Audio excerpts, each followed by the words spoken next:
একবার চোখ বন্ধ করে ভাবুন তো, এই মুহূর্তে কোথাও একজন মানুষ মৃত্যুর সাথে লড়ছে। সে ডাকছে না, চিৎকার করছে না, শুধু নীরবে অপেক্ষা করছে এক বেগ রক্তের জন্য।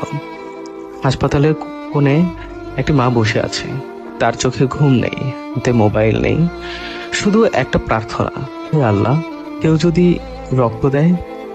তার ছেলেটা অপারেশন টেবিলে। ডাক্তার বলেছে রক্ত না পেলে কিছুই করার নেই। এখন প্রশ্ন একটাই, এই রক্তটা আসবে কোথা থেকে? রক্ত কোনো কারখানায় তৈরি হয় না। রক্ত আসে শুধু আমার থেকে, নয়তো আপনার থেকে। রক্তদান কি? রক্তদান মানে শুধু রক্ত দেওয়া না। রক্তদান মানে একজন মায়ের চোখে পানি থামানো, একজন বাবাকে আবার সন্তানের হাত ধরার সুযোগ দেওয়া, একজন শিশুকে আবার স্কুলে ফেরার স্বপ্ন দেওয়া।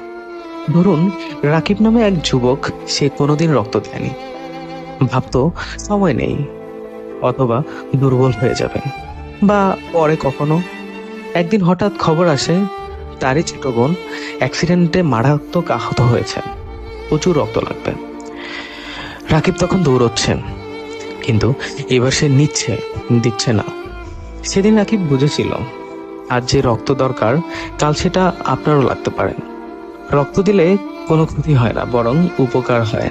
নতুন রক্ত তৈরি হয়, শরীর সুস্থ থাকে, হৃদরোগের ঝুঁকি কমে, শরীরের ভারসাম্য ঠিক থাকে, আর সবচেয়ে বড় কথা, মানসিক শান্তি।